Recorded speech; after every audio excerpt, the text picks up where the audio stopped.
কোন জমিনের মাটি আমার হবে গরুস্থান, কোন জমিনের মাটি আমার হবে গরুস্থান। কথা বলেন ঠিক কিনা? কোথায় মাটি হবে আমরা জানি, কোন জমিনে আমাদের কবর হবে আমরা জানি। কোন জমিনের মাটি আমার হবে গরুস্থান, কোন জমিনের মাটি আমার হবে গরুস্থান। কে আমারে গোসল দিবে, কে আনিবে কাফন, কারায় আমায় কেদে কেদে করে দিবে দাফন, কারায় আমার পাশে বসে, কারায় আমার পাশে বসে শোনাবে কোরআন। কোন জমিনের মাটি আমার হবে গরুস্থান, কোন জমিনের মাটি আমার হবে গরুস্থান। কাদের কাঁধে চড়ে আমি কবর দেশে যাব, জানি না কান মোনাজাতে খোদার রহম পাবো। কার কাঁধে চড়ে আমি কবর দেশে যাব, জানি না কার মোনাজাতে খোদার রহম পাবো। কার কারণে করবে ক্ষমা, কার কারণে করবে ক্ষমা আল্লাহ মেহেরবান। কোন জমিনের মাটি আমার হবে গরুস্থান, কোন জমিনের মাটি আমার হবে গরুস্থান। ও বাপ, কোন জমিনের মাটি গরুস্থান হবে আমরা কি জানি? কথা কই না। আজ হোক কাল হোক আমাদের কবরে যেতে হবে কি হবে না? আজ হোক কাল হোক আমাদের সেই কবরে যেতে হবে রে বাপ। একটা বাস্তব দৃষ্টান্ত আপনাদেরকে বলি। সেই কবরের প্রথম রাত আমার আপনার কেমন হবে রে বাপ? আলোচনা দীর্ঘায়িত হবে না রে বাবা। বাইরে আমার ওই কবরের প্রথম রাত কেমন হবে এর একটা বাস্তব দৃষ্টান্ত আপনাদের সামনে আমি বলি। বর্তমানে পদ্মা সেতু আছে না নাই? হুজুর রাখেন ইনশাল্লাহ। পদ্মা সেতু আছে না নাই? বর্তমানে এই পদ্মা সেতু কিন্তু আগে ছিল না বাবা। ছিল কি না? এই পদ্মা সেতু বাবা আগে ছিল না রে বাবা। এই তো 3 থেকে 4 বছর আগে এই সেতুটা হয়েছে, আগে কিন্তু সেতু ছিল না। ওই পদ্মা নদীর ভিতরে কত মানুষরে নদী ভাসিয়ে নিয়ে গেল, কত নৌকা ডুবে মানুষের জীবন সেই নদীর ভিতরে চলে গেল। এরে কত মানুষ লঞ্চে ডুবে সেই পদ্মা নদীর ভিতরে মানুষ চলে গেল। বাইরে আমার আজ থেকে 4 বছর আগের কথা বন্ধুরা আমার, একটা লঞ্চ আমাদের সেই পদ্মা নদীর ভিতরে ডুবে চলে গেল।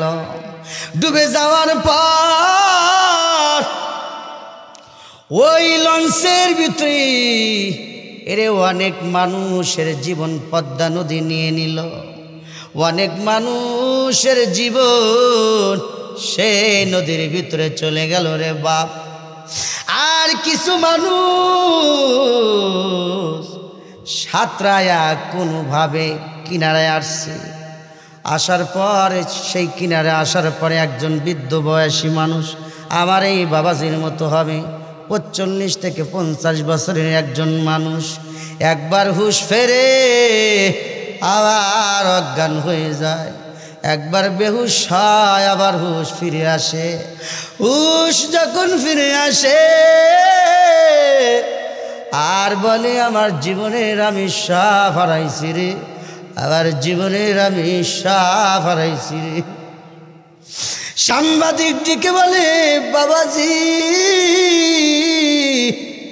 বলবেন কি আপনি জীবনের সব হারাইছেন?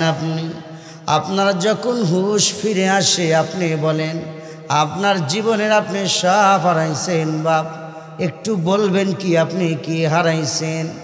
ওই বৃদ্ধ মানুষটা ডেকে ডেকে বলে এরে সাংবাদিক,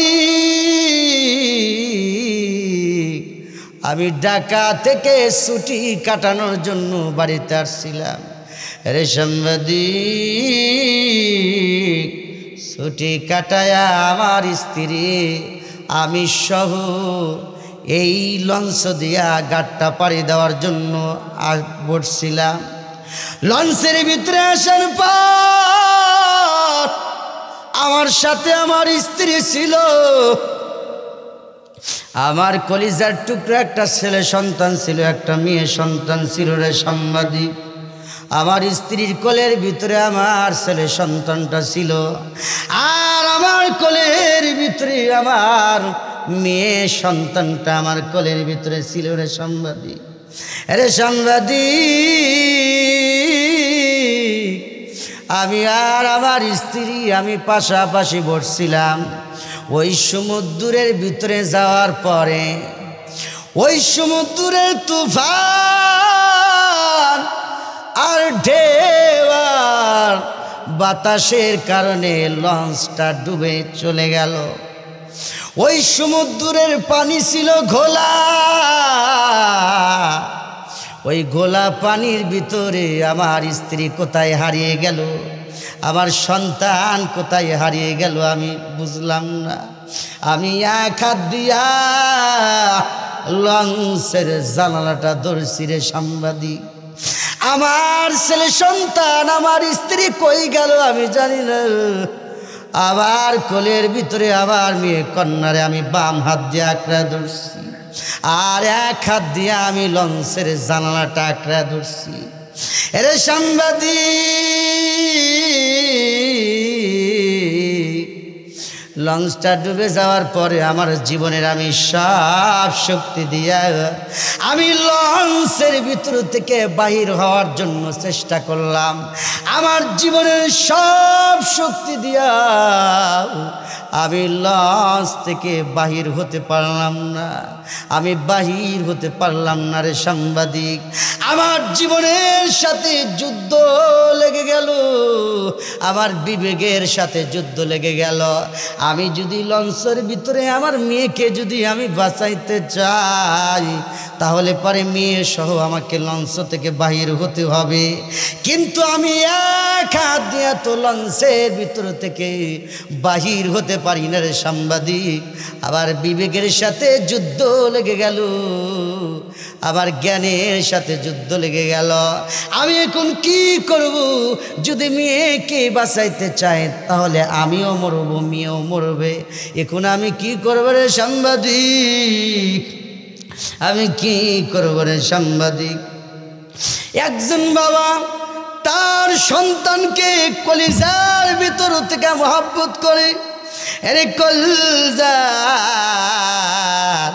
ভিতর থেকে মহব্বত করে রে ভাই। এমন সময় বৃদ্ধ মানুষটা ডেকে ডেকে বলে সাংবাদিক, আমি এখন কি করব নিজেকে বাঁচানোর জন্য?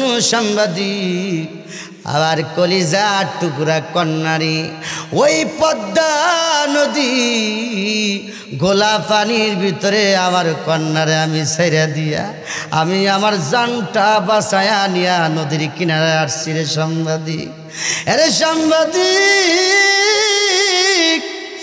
আজ আমার মনে হইতেছে আমি সব হারাইছি রে, আমি সব হারাইছি রে সাংবাদিক।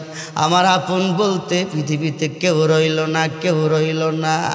ও দুনিয়ার মানুষ, এই দুনিয়াতে নিজের জীবন বাঁচানোর জন্য বন্ধুরা আমার, একজন বাবা তার সন্তানকে কিন্তু কলিজার ভিতর থেকে মোহাব্বত করে রে বাপ, কলিজার ভিতর থেকে মোহাব্বত করে। একজন বাবা মা সন্তানকে কত বড় মুসিবতে পড়লে, বিপদে পড়লে ওই পদ্মা নদী, ওই সাগরের ঘোলা পানির ভিতরে ছেড়ে চলে আসে। তাহলে পরে দুনিয়ার অবস্থা যদি এমন হয়, ওই অন্ধকার কবর, ওই হাসরের মাঠের অবস্থা কেমন হবে রে বাবা। সেই জন্য দুনিয়াতে বন্ধুরা আমার নেকি ইনকাম করে যেতে হবে, ওই আল্লাহকে ভয় করতে হবে, ওই কবরের চিন্তা করতে হবে রে বাবা। দুনিয়াতে কেউ আপন না, দুনিয়ার সবাই হলো পর, একমাত্র আপন হইল আমার আমল। আমল ছাড়া ওই কবরে যাওয়া যাবে না, আমল ছাড়া ওই কবরে যাওয়া যাবে না। আবার আপনাকে আমল নিয়ে কবরে যেতে হবে রে বাপ। সেই জন্য ওই কবর বড় কঠিন। দুনিয়ার অর্থের দিকে তাকায় কোনো লাভ নাই, টাকার পাহাড় জমায়া কোনো লাভ নাই রে বাবা। দুনিয়াকে মহব্বত করে কোনো লাভ নাই। এই দুনিয়াকে যারা মহব্বত করছে, দুনিয়া তাদেরকে লাথি মাইরা কবরে পাঠাইছে। কথা বলেন ঠিক কিনা? একজন মানুষ যদি আর একজন মানুষকে ভালোবাসে, তাহলে পারে স্বাভাবিক হইল সেই মানুষ চাইব যে আজীবন সে বেঁচে থাকুক। কথা কই না? কিন্তু দুনিয়াকে এই কাজ করছে না, দুনিয়া এই কাজ করে নাই। দুনিয়াকে যারা মহব্বত করছে, দুনিয়াকে যারা ভালোবাসছে, দুনিয়া সময় মতো তাদেরকে লাথি মাইরা এই দুনিয়া থিয়া কবরে পাঠায়া দিছে। কথা বলেন ঠিক কিনা? সেই জন্য দুনিয়ার অর্থের কোনো দাম নাই, দুনিয়াকে মহব্বত করে কোনো লাভ নাই, দুনিয়ার দম দৌলত রেখা কোনো লাভ নাই। আমি যদি আখিরাতের জন্য, আল্লাহর জন্য, আমার জীবনের জন্য যদি পরকালের মাল সামান জোগাড় করি, আল্লাহ পাক রব্বুল আলামিন ইয়ার বিনিময়ে আমাকে আপনাকে আল্লাহ জান্নাত দান করব। সেই জন্য আমরা রবকে খুশি করতে চাই, আল্লাহকে খুশি করতে চাই। আল্লাহর ঘরে দান করে করে আল্লাহর আদালতে সৃষ্টির শ্রেষ্ঠ মানুষ হতে চায়। কথা বলেন ঠিক কিনা? আজ না হয় কাল তুমি যাইবা কাবারে, যাওয়ার সময় দেখবে চেয়ে গো ও তোমার সবই রইল পরে, যাওয়ার সময় দেখবে চেয়ে গয়। আজ না হয় কাল তুমি যাইবা কাবারে, যাওয়ার সময় দেখবে চেয়ে গো ও তোমার সবই রইল পরে, যাওয়ার সময় দেখবে চেয়ে গয়া। আজ না হয় কাল তুমি যাইবা কাবারে, যাওয়ার সময় দেখবে চেয়ে গা ও তোমার সবই রইল পরে, যাওয়ার সময় দেখবে চেয়ে গয়া। দাদা গেল দাদি গেল কেউ এলো না ফিরে, সবারই যাইতে হবে গো ও ভাই জানু অন্ধকার কবরে, সবারই যাইতে হবে গো। আজ না হয় কাল তুমি যাইবা কাবারে, যাওয়ার সময় দেখবে চেয়ে গা ও তোমার সবই রইল পরে, যাওয়ার সময় দেখবে চেয়ে গা। হঠাৎ আজরাইল সামনে খারা গো ও চলো অন্ধকার কবরে, কোনো কথা শুনিবে না গো ও নিবে কলিজাটা শিরে, সবারই যাইতে হবে গয়া। আজ না হয় কাল তুমি যাইবা কাবারে, যাওয়ার সময় দেখবে চেয়ে গা ও তোমার সবই রইল পরে, যাওয়ার সময় দেখবে চেয়ে গা।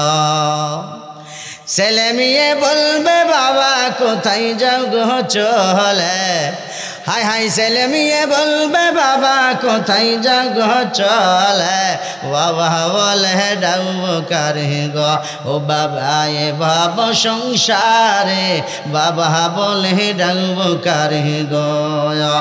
আজ না হয় কাল তুমি যাইবা কাবারে, যাওয়ার সময় দেখবে চেহারা ও তোমার সবই রইলা পারে, যাওয়ার সময় দেখবে চেহারা। কথা বলেন ঠিক কিনা? সব ছেড়ে কবরে যাওয়া লাগবে কিনা বাবাজি? সব ছেড়ে দেয়া কবরে যেতে হবে। এই জমিন বানিয়েছেন কে? আসমান কে বানিয়েছে? সূর্য কে বানিয়েছে? চন্দ্র কে বানিয়েছে? মুসলমান ভাইরা আমার কথাগুলো দিল দিয়ে বুঝবেন। আমার আল্লাহ পাক রব্বুল আলামিন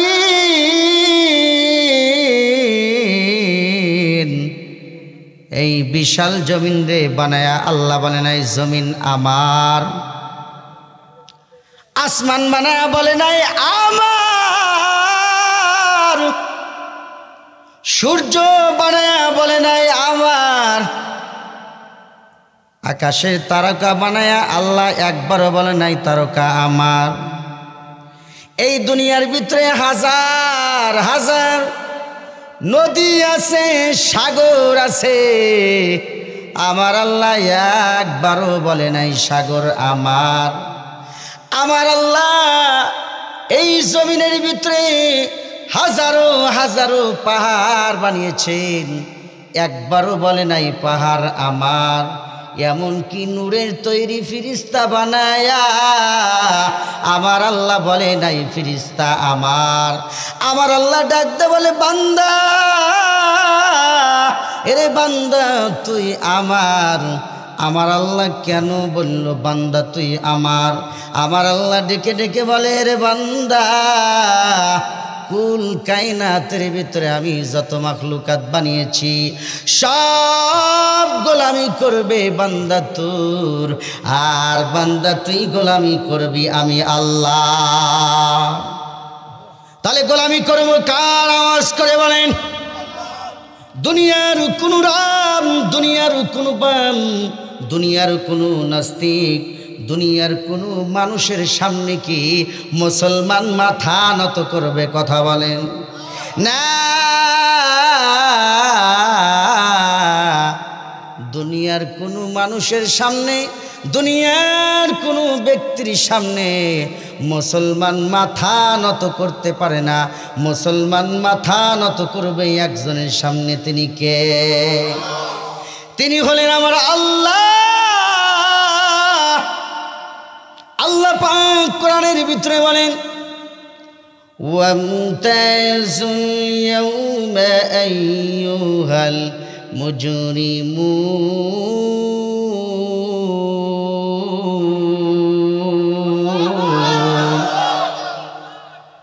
আমার আল্লাহ মাহশরের ময়দানে দুইটা দল করবেন।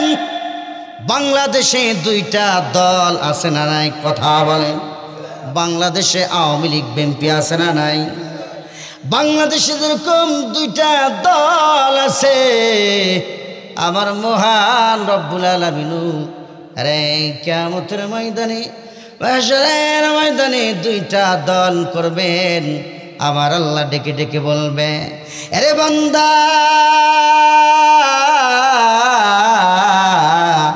যারা রাষ্ট্রীয় জীবনে, পারিবারিক জীবনে যারা আমি আল্লাহর বিধান মানছো, যারা আমি আল্লাহর কোরআন মানছো, আমি আল্লাহকে রব বলে স্বীকার করছে রে বান্দা, ওই জাহান্নামের ভয়, ওই কবরের ভয় যারা করছো, আজকে তোমরা জান্নাতে চলে যাও। আর যারা আমি আল্লাহকে আল্লাহ বলে ডাক দাও নাই, যারা আমি আল্লাহকে ভয় করো নাই, যারা কোরআনকে তুমি মহব্বত করো নাই, যারা পরকালের ভয় করো নাই, যারা কবরের ভয় করো নাই, আজকে তোমরা জাহান্নামে যাও। দল হইল কয়টা? ওই কবরে আমার আপনার যাওয়া লাগবে কিনা বাবা? ওই কবর বড় কঠিন, ওই কবর বড় কঠিন রে বাবা। ওই কবরে আমাদের সকলকেই যাইতে হবে। ওই কবর থেকে আমরা কেউ রেহাই পাবো না, আমরা কেউ রেহাই পাবো না। আজ হোক কাল হোক বাবা, আমাদের সেই কবরে যেতে হবে রে বাবা। আল্লাহর ওলি হাসানে বসরি আরে রহমতুল্লাহ আলাইহি, তিনি আরব দেশে বসবাস করতেন। আরব থেকে বর্তমান ইউরোপ কান্ট্রি যেটা, সেই ইউরোপ কান্ট্রির ভিতরে ব্যবসা করার জন্য, বিজনেস করার জন্য ইউরোপ কান্ট্রিতে ঢুকছে আল্লাহর ওলি হাসানে বসরি। আল্লাহর ওলির ব্যবসা ছিল, বিজনেস ছিল সোনার ব্যবসা, আরে হীরা জহরাতের বিজনেস আল্লাহর ওলি করতেন। আল্লাহর ওলি সেই আরব দেশ থেকে ব্যবসা করতে করতে ইউরোপ কান্ট্রির ভিতরে আসার পর ব্যবসা করতেছেন, করতে করতে এক এলাকার ভিতরে যাওয়ার পর তাকে দেখতেছে বিশাল একটা কবরটাকে সুন্দর করে সাজাইছে, আর উপরে তাবু টানাইছে, আর ওই কবরটা সুন্দর করে সাজায়া কবরটাতে অনুষ্ঠান করে। আল্লাহর ওলি হাসানে বসরি রহমাতুল্লাহি আলাইহি এই দৃশ্যটা দেখার পরে মনে মনে চিন্তা করে, হাইরে এখানে কি জন্য কবরটা সুন্দর করে সাজাইছে, আবার উপরে তাবু টানাইছে। আমি হাসান এই দৃশ্যটা আমি দেখতে চাই, এই দৃশ্যটা না দেখে আমি এখান থেকে যাব না। হাসানে বসরি রহমাতুল্লাহি আলাইহি কবরের পাশে দাঁড়িয়ে আছেন। এমন সময় ইউরোপ দেশের সুন্দরী রমণী রূপসী নারীগুলা কবরের চতুর্পাশ দিয়া ঘোরে আর কান্না করে, আর কি জানো বলে বলে কবরের কাছ থেকে তারা চলে যায়। এরপরে ও দেশের বৃদ্ধ মানুষ, চুল পেকে গেছে, দাড়ি পেকে গেছে, এমন বৃদ্ধ মানুষগুলাও কবরের চতুর্পাশ দেয়া শুধু ঘোরে আর ঘোরে, আর তারা যেন কি বলে কান্না করে, তারাও কবরের পাশ থেকে চলে যায়।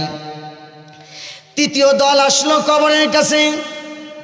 ও দেশের র্যাব প্রধান যারা, এরে অস্ত্র শস্ত্র লইয়া কবরের চতুর্পাশ দিয়া শুধু ঘুরে, তারাও মনে মনে কি যেন বলে আর কান্না করে, তারাও চলে গেল। এরপরে আসলো ইউরোপ দেশের রাজা ও রানী, রাজা রানী আইসাও কবরের চতুর্পাশে শুধু ঘোরে আর কান্না করে, তারাও কান্না করে কবরের পাশ থেকে চলে যায়। আল্লাহর ওলি হাসানে বসরি আরে রহমতুল্লাহি আলাইহি তার বন্ধুকে ডেকে ডেকে বলে, আরে আমার বন্ধু, আমি ব্যবসা করার জন্য সেই আরব দেশ থেকে আসছিলাম ইউরোপ দেশে, এখানে এসে দেখতেছি কবরটাকে সুন্দর করে সাজাইছে, আবার কবরের চতুর্পাশে চারটা দল এসে ঘুরল। কি কারণ আমি জানতে চাই। আমি তো এ দেশের মানুষের ভাষা আমি বুঝি না, তাদের কথা তো আমি বুঝি না, দয়া করে বলবা কি এই কবরের চতুর্পাশে তারা ঘুরে ঘুরে কি কথাগুলো বলল আর কি জন্য কান্না করল। এমন সময় হাসানকে ডেকে ডেকে বলে তার বন্ধু, এরে বন্ধু হাসান শোন, এই যে সুন্দরী নারীগুলা কবরের চতুর্পাশ দিয়া ঘোরে আর কান্না করে, তারা কি জন্য ঘুরছে আর কান্না করছে হাসান জাননি? এই সুন্দরী নারীগুলা হইল এই ইউরোপ দেশের সবচাইতে সুন্দরী রানী, রূপসী। এদের মতো সুন্দরী নারী, এদের মতো সুন্দরী রূপসী মেয়ে ইউরোপ দেশের ভিতরে কেউ নাই, কেউ নাই রে হাসান। এই সুন্দরী নারীগুলা এই কবরের চতুর্পাশে ঘুরছে আর ডেকে ডেকে, যে কবরের ভিতরে শুয়ে আছে রে হাসান, ইনি হলেন এ দেশের রাজা, প্রেসিডেন্টের সন্তান। সে এই কবরের ভিতরে ঘুমিয়ে আছে। সুন্দরী নারীগুলা কবরের চতুর্পাশে ঘুরে ঘুরে কান্না করছে আর ডেকে ডেকে বলছে, এরে যুবরাজ, তুমি আজকে কবরের ভিতরে চলে গেছো। আজকে যদি সৌন্দর্য দিয়া, রূপ দিয়া, যৌবন দিয়া যদি যুবরাজ তোমারে বাঁচানো যাইত, তাহলে সর্বপ্রথম আমাদের যৌবন দিয়া, আমাদের রূপ দিয়া তোমারে বাঁচাইতাম। কিন্তু যেই মালিক তোমারে নিয়ে গেছে, ওই আল্লাহর আদালতে সৌন্দর্যের কোনো দাম নাই, যৌবনের কোনো দাম নাই, চেহারার কোনো দাম নাই। আল্লাহু আকবার। সুন্দরী নারীগুলা ডেকে ডেকে বলে, এরে যুবরাজ, যদি চেহারা দিয়া, যৌবন দিয়া, সৌন্দর্য দিয়া যদি মানুষের জীবন বাঁচানো যাইত, তাহলে ইউরোপ দেশের ভিতরে আমাদের মতো সুন্দরী কেউ নাই, কেউ নাই। আমাদের সুন্দর চেহারা দিয়া, যৌবন দিয়া তোমারে বাঁচাইতাম। কিন্তু যেই মাওলা, যেই আল্লাহ তোমারে নিয়ে গেছে, ওই আল্লাহর আদালতে চেহারার কোনো দাম নাই। আল্লাহ কি চেহারা দেখা জান্নাত দিব? কথা কন। আল্লাহ চেহারা দেখা, সৌন্দর্য দেখা জান্নাত দিব না। আল্লাহ এমপি, মিনিস্টার, প্রধানমন্ত্রী, জজ, ব্যারিস্টার, ডিসি, এসপি দেখা জান্নাত দিব না। আবার আল্লাহ জান্নাত দিব দুইটা কারণে, ঈমান ও আমলে। যার ভিতরে ঈমান আছে, আমল আছে, আল্লাহ তাকে জান্নাত দিব। তাহলে চেহারা দেখা আল্লাহ জান্নাত দিব। আল্লাহ আমলের বিনিময়, ঈমানের বিনিময় আল্লাহ জান্নাত দিব।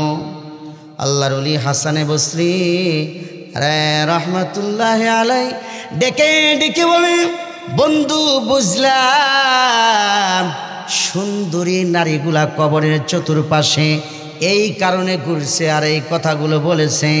কিন্তু এর পরে যে আর এক দল লোক আসলো, এই যে বৃদ্ধ মানুষগুলা এরা কারা? এমন সময় ডেকে ডেকে বলে, হাসান শোনো, এই বৃদ্ধ মানুষগুলা হইল এই ইউরোপ দেশের জ্ঞানী গুণী বুদ্ধিজীবী যারা, এই বৃদ্ধ মানুষ হইল তারা। তারা এই জন্য কবরের চতুর্পাশে ঘুরছে। তারা এই কথাই যুবরাজকে ডেকে ডেকে বলছে, আরে যুবরাজ, যদি জ্ঞান দিয়া, বিদ্যা দিয়া, বুদ্ধি দিয়া যদি যুবরাজ তোমারে বাঁচানো যাইত, তাহলে মেধা দিয়া, জ্ঞান দিয়া, বুদ্ধি দিয়া আমরা চেষ্টা করতাম তোমাকে বাঁচানোর জন্য। কিন্তু যে আল্লাহ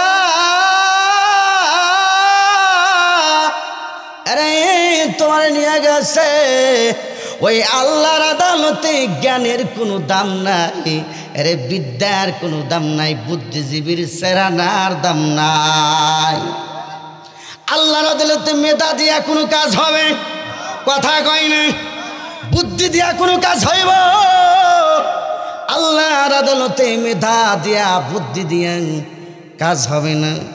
ওই বুদ্ধিজীবীগুলা ডেকে ডেকে বলে, আরে যুবরাজ, যে আল্লাহ তোমারে নিয়ে গেছে, যদি জ্ঞান দিয়া বুদ্ধি দিয়া তোমারে বাঁচানো যাইতো আমরা বাঁচাইতাম, কিন্তু যেই মাওলা যেই আল্লাহ তোমারে নিয়ে গেছে ওই আল্লাহর আদালতে আমাদের বুদ্ধির সেরানারও দাম না। এমন সময় হাসান ডেকে ডেকে বলে, বন্ধু বুঝলাম বৃদ্ধ মানুষগুলা কবরের চতুর্পাশে এই জন্য ঘুরছে, কিন্তু সেনাপ্রধান অস্ত্র শস্ত্র নিয়া কবরের চতুর্পাশে ঘুরছে, তারাও কান্না করেছে।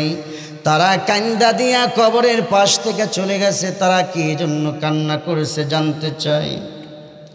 এমন সময় ডেকে ডেকে বলে, এরে হাসান শোন,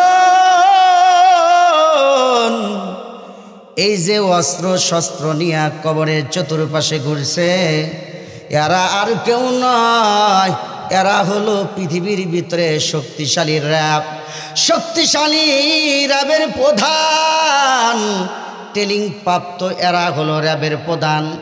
চতুর্পাশে অস্ত্র শস্ত্র নিয়ে ঘুরছে আর এই কথা বলছে আর কান্না করছে। আরে যুবরাজ, যদি অস্ত্র দিয়া শক্তি দিয়া যদি তোমারে বাঁচানো যাইতো, আমাদের মতো শক্তিশালী র্যাব এই জমিনের ভিতরে কেউ নাই রে যুবরাজ। আমরা হলাম পারদর্শী, অস্ত্র ভালো জানে চালাইতে জানি, এই অস্ত্র দিয়া শক্তি দিয়া যুবরাজ তোমারে বাঁচাইতাম, কিন্তু যেই আল্লাহ যেই মালিক তোমারে নিয়ে গেছে ওই আল্লাহর আদালতে আমাদের শক্তির কোনো দাম নাই। শক্তি দিয়া দুনিয়াতে টিকে থাকা যাবে, কথা কয় না। শক্তি দিয়া ক্ষমতা দিয়া এই জমিনে টিকে থাকার কোনো অধিকার কারো নাই, কথা কয় না। সুতরাং তাই নয়, হাসান ডেকে ডেকে বলে, বন্ধু বুঝলাম তারা এই জন্য কবরের পাশে ঘুরছে আর কান্না করেছে, কিন্তু সর্বশেষে এই ইউরোপ দেশের রাজা ও রানী কবরের চতুর্পাশে ঘুরছে, তারাও কান্না করছে। কোন কারণে কান্না করছে আমি জানতে চাই। এমন সময় ডেকে ডেকে বলে, হাসান তুমি শোনাও, এই ইউরোপ দেশের রাজা ও রানী এই জন্য কবরের চতুর্পাশে ঘোরে আর কান্না করে আর ডেকে ডেকে বলে, এরে যুবরাজ তুমি আমাদের একমাত্র সন্তান, তুমি যদি আজকে জীবিত থাকতা ইউরোপ দেশের প্রধান তোমারে আমি বানাইতাম, কিন্তু আমার আল্লাহ তোমারে সেই কবরে নিয়ে গেছে। ও যুবরাজ, যদি রাজত্ব দিয়া যদি অর্থ দিয়া যুবরাজ তোমারে বাঁচানো যাইতো, গোটা ইউরোপ দেশ বিক্রি করা হইলেও তোমারে বাঁচাইতাম, কিন্তু যেই আল্লাহ তোমারে নিয়ে গেছে, যেই মাওলা তোমারে নিয়ে গেছে, ওই আল্লাহর আদালতে অর্থের কোনো দাম নাই, টাকার কোনো দাম নাই, রাজত্বর কোনো দাম নাই। কথা বলেন ঠিক কিনা? সেই জন্য ওই কবর থেকে আমরা কি কেউ রেহাই পাবো বাপ? ওই কবর থেকে আমি আপনি কেউ রেহাই পাবো না। আজ হোক কাল হোক ওই কবরে আমাদের যেতে হবে কি হবে না? তাহলে আল্লাহকে ভয় করা দরকার আছে না নাই? নবীকে ভালোবাসা দরকার আছে না নাই? ওই আল্লাহকে ভালোবাসবো আর নবীকে মহাব্বত করব আর আমার মালিকের কদম মোরকে সেজদা দিব। আমি যদি আল্লাহকে খুশি করতে পারি, আমি যদি আমার নবীকে খুশি করতে পারি, এই দুনিয়ার ভিতরে আমার দাম না থাকতে পারে, কিন্তু আমার মহান রব্বুল আলামিনের কাছে দাম আছে। তাহলে আল্লাহকে ভয় করা দরকার আছে না নাই? কথা কয় না, আছে না নাই? যাদের হৃদয়ে আছে আল্লাহর ভয়, তারা কবু পথ ভুলে যায় না। কথা বলেন ঠিক কিনা? যাদের হৃদয়ে আছে আল্লাহর ভয় তারা কবু পথ ভুলে যায় না। আল্লাহর প্রেম সারা এই দুনিয়ায় আর তো কিছু আমি চাই না। রাতের আধারে যারা সিজদাতে রয় দু চোখের অশ্রুতে নদী জানবায় সালনার হাত ছানি যতই আসুক পিছনে ফিরে এসে তাকাই না। যাদের হৃদয়ে আছে আল্লাহর ভয় তারা কবু পথ ভুলে যায় না। আল্লাহর প্রেম সারা এই দুনিয়ায় আর তো কিছু আমি চাই না। আল্লাহর প্রেম ছাড়া নবীকে ভালোবাসা ছাড়া কোনো উপায় আছে বাবা? কথা কয় না? আছে। সেই নবীকে আমি ভালোবাসবো, মোহাব্বত করব। ওয়ালা আলি ইব্রাহিম ইন্নাকা হামিদুম মাজিদ। আল্লাহুম্মা বারিক আলা মুহাম্মাদিন। যুবক পোলাপানের পক্ষ থেকে 20 বস্তা সিমেন্ট দিব। যুবক পোলাপানের পক্ষ থেকে 20 ব্যাগ সিমেন্ট আল্লাহ কবুল করুক, আমিন বলেন। সকলে দরুদ শরীফ পড়েন। আল্লাহুম্মা সাল্লি আলা সাইয়্যিদিনা মুহাম্মাদিন ওয়া আলা আলি মুহাম্মাদ কামা সাল্লাইতা আলা ইব্রাহিম ওয়া আলা আলি ইব্রাহিম ইন্নাকা হামিদুম মাজিদ। আল্লাহুম্মা বারিক আলা মুহাম্মাদিন ওয়া আলা আলি মুহাম্মাদ কামা সাল্লাইতা আলা ইব্রাহিম ওয়া আলা আলি ইব্রাহিম ইন্নাকা হামিদুম মাজিদ। আলহামদুলিল্লাহি রাব্বিল আলামিন। রব্বানা আতিনা ফিদ দুনিয়া হাসানাতাও ওয়া ফিল আখিরাতি হাসানাতাও ওয়া কিনা আযাবান নার। রব্বিরহামহুমা কামা রব্বায়ানি সগীরা। রব্বিরহামহুমা কামা রব্বায়ানি সগীরা। আয় দরদি আল্লাহ, ও বাংলাদেশের কোনায় ছোট্ট একটি গ্রাম আল্লাহ কুটির চর। আয় আল্লাহ রাব্বুল আলামিন, আল্লাহ তোমার যুবক ভাইদের আল্লাহ কোরআন তাফসীরের মাহফিলের আয়োজন করেছিল মালিক। আয় আল্লাহ রাব্বুল আলামিন, আয় আল্লাহ বাত আসর হইতে আয় আল্লাহ রাব্বুল আলামিন এখন রাত্রি একটা আল্লাহ বেজে গেছে গো মাওলা। আয় আল্লাহ রাব্বুল আলামিন, আয় আল্লাহ রাব্বুল আলামিন, আল্লাহ তোমার কোরআন থেকে আল্লাহ আলোচনা হয়েছে। আয় আল্লাহ আলোচনার ভিতরে যদি কোনো ভুল ত্রুটি হয়ে থাকে ভুলগুলো ক্ষমা করিয়া দিয়া আজকের মাহফিল খানা আপনি আল্লাহ কবুল করিয়া নেন। আয় আল্লাহ রাব্বুল আলামিন, জিন্দেগিতে এমন কোনো গুনাহ নাই আল্লাহ করি নাই রে আল্লাহ। আমাদের গুনাহগুলো এই জমিন থেকে আসমানের ছাদ পর্যন্ত ঠেকে যাবে আল্লাহ। বলি আল্লাহ গো, আমরা যতই গুনাহ করি না কেন আপনার রহমতের চাইতে বেশি গুনাহ করি নাই আল্লাহ। আপনি যদি আমাদের গুনার দিকে তাকান জাহান্নাম ছাড়া উপায় নাই আল্লাহ গো। আপনি আমাদের গুনার দিকে না তাকাইয়া আপনি রহমতের দিকে তাকাইয়া আমাদের জিন্দেগির সব গুনাহ খাতা আল্লাহ মাফ করিয়া দেন। আয় আল্লাহ রাব্বুল আলামিন, আজকের মাহফিল খানা আপনি কবুল করিয়া নেন।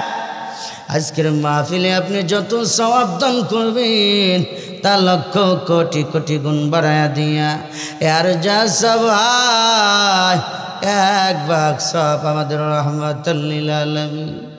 আয় আল্লাহ দু জাহানের পয়গম্বর আল্লাহ কিয়ামতের দিন সুপারিশকারিণী সেই মায়ার নবীর রওজা মোবারকে হাদিয়া সব আল্লাহ পৌঁছায়া দেন। আয় আল্লাহ এক মাকসাব বাবা তুম হইতে আজ পর্যন্ত যতগুলা মানুষ আল্লাহ কবরে গেছে আল্লাহ তাদের কবরে হাদিয়া সব আল্লাহ পৌঁছায়া দেন। আয় আল্লাহ রাব্বুল আলামিন আর এক মাকসাব রসুলের সাহাবী তাবিন তাবে তাবিন সিদ্দিকিন শাহাদা আম্বিয়া আলাইহিস সালাতু ওয়াসসালাম উলামায়ে মুতাকাদ্দিমিন উলামায়ে মুতাআখিরিন সকলের আরওয়ার পর হাদিয়া সব আল্লাহ পৌঁছায় দেন। আল্লাহ গো তাকে দেখে এখানে অনেক মানুষ হাত বাড়ায় আমিন আমিন কইব আল্লাহ। তাকে দেখে বৃদ্ধ বাবাজিরা হাত বাড়াইছে, আমার যুবক ভাইয়েরা হাত বাড়াইছে, পর্দার আড়ালে আমার মায়েরা হাত বাড়াইছে আল্লাহ। এই ময়দানের ভিতরে এমনও মানুষ হাত বাড়াইছে মালি। আয় আল্লাহ এই দুটা হাত দিয়ে নিজের মা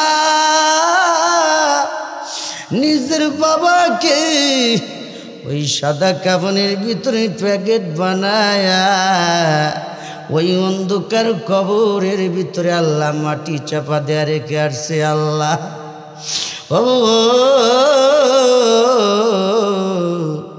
এই দুনিয়াতে যার মা নাই যার বাবা নাই তার মতো অসহায় মনে হয় পৃথিবীতে কেউ নাই আল্লাহ। আল্লাহ গো এই ময়দানের ভিতরে এমন মানুষ আছে আল্লাহ বাড়িতে গিয়া মাকে মা কয়া ডাকবার পারব আল্লাহ গো বাবাকে বাবা বইরা ডাকবার পারব। আয় আল্লাহ ওই মা বাবা কবরে কেমন আছে আল্লাহ আপনি ভালো জানেন। ওই মা বাবার কবরে আযাব মাফ করে দিয়েন, ওই মা বাবার কবরখানা জান্নাতের বাগান বানিয়ে দেন আল্লাহ। আয় আল্লাহ রাব্বুল আলামিন আমি গুনাহগার, আমার মতো গুনাহগার এই জমিনের ভিতরে কেউ নাই।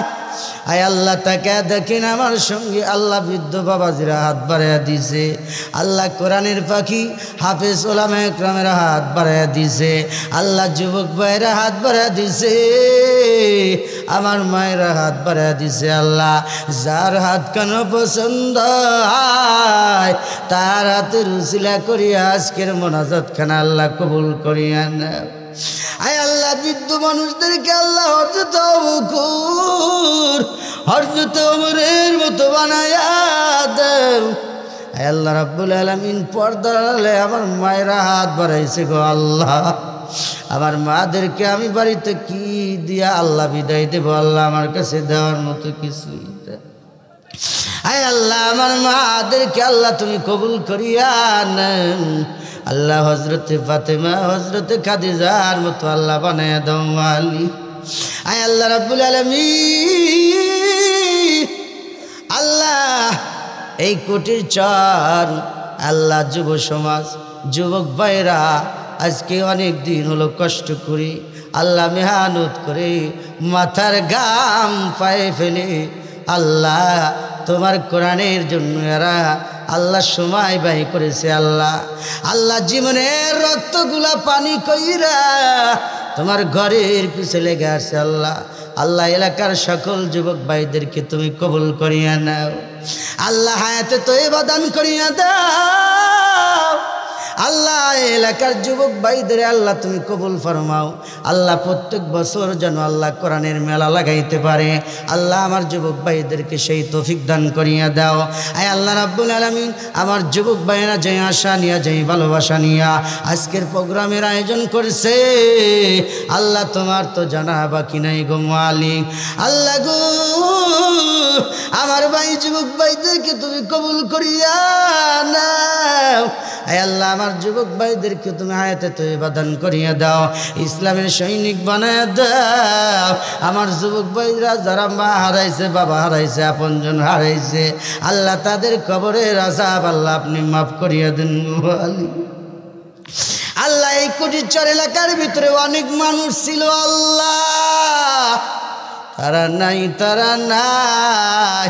তারা যদি আজকে থাকতো, আজকে এই জান্নাতের মেলার ভিতরে আসতো, আল্লাহ চোখের সামনে তাদের চেহারাগুলো ভাসে।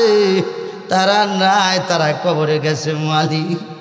আল্লাহ গো জানি না তারা কবরে কেমন আছে, আল্লাহ তাদের কবরের আযাব আল্লাহ আপনি মাফ করিয়া দেন। আয় আল্লাহ কুটিরচর এলাকার ঘরে ঘরে শান্তির বাতি জ্বালায় দেন, ঘরে ঘরে দিন পয়দা করিয়া দেন গো মালিক। আয় আল্লাহ রব্বুল আলামিন, তোমার কাছে কি চামু কি বলবো, চাওয়ার আগে বলার আগে সবই তো দিয়া দিছেন প্রভু গো, নতুন করে কি চামু আল্লাহ।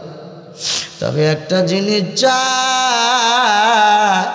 ৭০,০০০ বছর পরে ৩৫০,০০০ মাইল দূরে আল্লাহ আসলাম বাংলাদেশে, মুক্কার কাফের বেঈমান হইয়াও আপনার মাহবুব আমার আপনার বন্ধুরে দেখবার পারছে।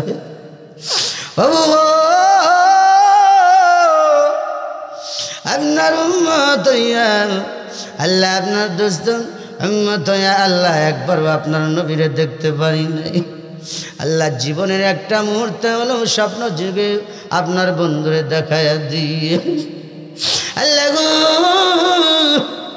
তাও যদি কবুল না করে আল্লাহ মৃত্যুর সময় মধুর কালেমা নসিব করিয়া দিয়েন আল্লাহ। তাও যদি কবুল না করেন প্রভু, বাশারের ময়দানে আপনার দোস্তের সুপারিশ আমাদের সকলের জন্য নসিব করিয়া দিয়েন আল্লাহ। আয় আল্লাহ তাকে দেখে এই ময়দানের ভিতরে আমরা হাত বাড়িয়ে দিছি গো আল্লাহ, আমাদের সকলকে আল্লাহ আপনি মাফ করিয়া দেন গো আল্লাহ।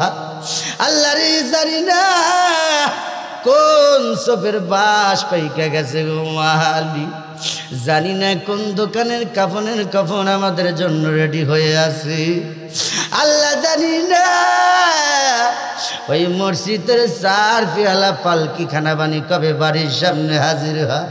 মনের ভিতরে বড্ড ভয় লাগে আল্লাহ, আপনি যখন ওই 4 পেয়ালা পালকি খানা বাড়ির সামনে পাঠায় দিবেন আল্লাহ রে, আপনি যখন আমাদেরকে দুনিয়া থেকে কবরে নিয়ে যাবেন আল্লাহ, আল্লাহ আমাদেরকে মুসলমান বানায়া ঈমান নিয়া দিন নিয়া আল্লাহ ইসলাম নিয়া আল্লাহ আমল নিয়া যেন কবরে যেতে পারি সেই তৌফিক দান করিয়া দেন।